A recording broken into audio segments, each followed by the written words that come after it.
Israel और Hamas के बीच जंग लगातार तेज होती जा रही है।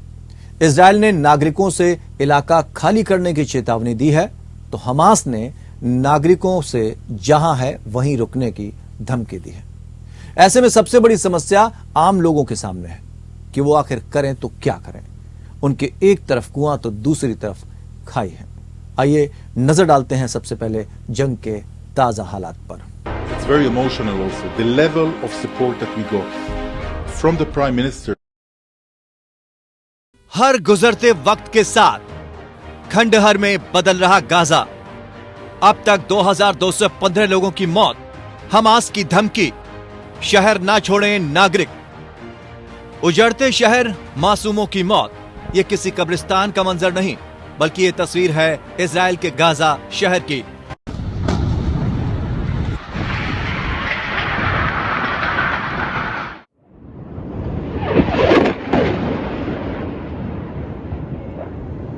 जहां सियासतदानों के मंसूबों की खास तस्वीर नजर आती है।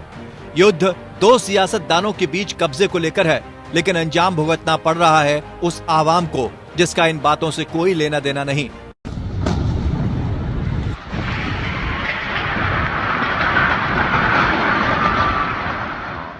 उस पर इजरायल सरकार और हमास के किसी फतवे जैसे आदेश लोगों की परेशानियों को और बढ़ा रहे हैं। एक तरफ इजरायल की सेना ने शुक्रवार को फिलिस्तीन के लोगों को उत्तरी गाजा खाली करने के लिए 24 घंटे का अल्टीमेटम दिया था, तो वहीं दूसरी ओर इजरायल डिफेंस फोर्स के दावे के मुताबिक हमास फिलिस्तीनी नागरिकों को उत्तरी गाजा से दक्षिणी गाजा की ओर जाने से रोक रहा है, ताकि इन नागरिकों को ढाल बनाकर वो इजरायल पर दबाव बना सके। इस बीच गाजा में अब तक मरने वालों की संख्या 2215 हो गई है, जिनमें 724 मासूम बच्चे भी शामिल हैं। इजरायल के प्रधानमंत्री बेंजामिन नेतन्याहू ने साफ तौर पर यह ऐलान कर दिया था कि गाजा में जितने लोग भी मौजूद हैं, वो अपनी जगह पूरी तरह से खाली कर दें।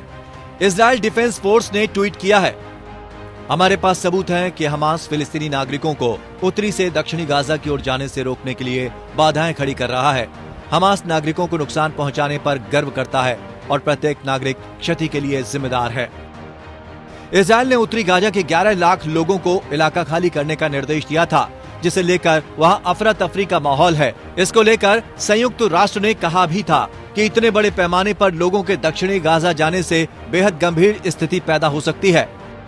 इजरायल डिफेंस फोर्सेस ने एक बयान जारी कर कहा कि सेना जमीन पर अपने अभियान का विस्तार करने की तैयारी कर रही है। इसमें कहा गया है, आईडीएफ सैकड़ों हजारों रिजर्व कर्मियों की मदद से गाजा में व्यापक हमले के लिए तैयार हो रहा है। हालांकि हमला कब होगा इसका समय नहीं बताया गया है। इजरायल ने गाजा के उत्तर में निवासियों को जगह छोड़कर जाने के लिए कहा है।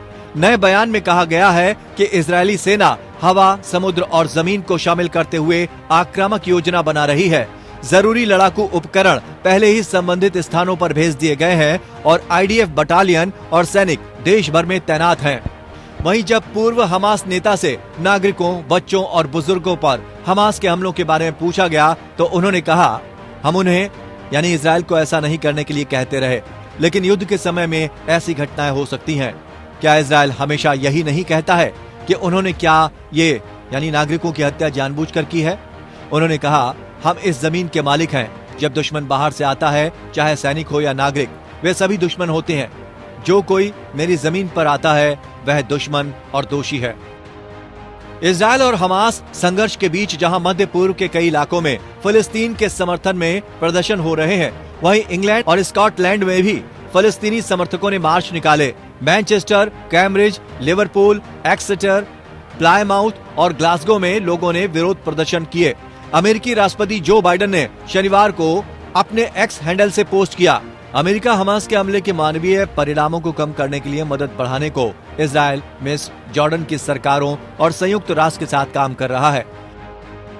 वहीं इस पर संयुक्त राष्ट्र के मानवीय मामलों के अवर महासचिव और आपातकालीन राहत समन्वय मार्टिन ग्रिफिथ्स ने उत्तरी गाजा से लोगों को खाली कराने की इजरायल की मांग की निंदा करते हुए अपने सहयोगियों के आह्वान को दोहराया है और कहा है कि वहां जाने के लिए कोई सुरक्षित जगह नहीं है। वहीं विश्व स्वास्थ्य संगठन ने कहा है कि गाजा के अस्पतालों में भर्ती मरीजों को सहायता पहुंचना जरूरी है। अल जजीरा के मुताबिक WHO की प्रवक्ता मार्गरेट हैरिस ने कहा, अस्पताल भरे हुए हैं, लोगों को इलाज नहीं मिल पा रहा है। झुलसे हुए बच्चों को दर्द से राहत नहीं मिल रही है। ये बिल्कुल गंभीर स्थिति है। मिस्र सीमा खोलने पर सहमत हो गया है, लेकिन दूसरा पक्ष, जिसका अर्थ है इजराइल, वो अभी तक सहायता वितरण के लिए सहमत नहीं हुआ है। आपको बता दें कि WHO के महानिदेशक टेड्रोस अधनोम घेब्रेयेसस ने गाजा के लिए मानवीय गलियारा खोलने पर चर्चा के लिए गुरुवार को मिस्र के राष्ट्रपति अब्दे फतेह अल सीसी से मुलाकात की थी। वहीं स्थानीय मीडिया की रिपोर्ट्स के मुताबिक मिस्र ने शनिवार को गाजा में फलस्तीनी लोगों के लिए भोजन और अन्य आपूर्ति सहित 1000 टन मानवीय सहायता से भरे 100 से अधिक ट्रक भेजे हैं।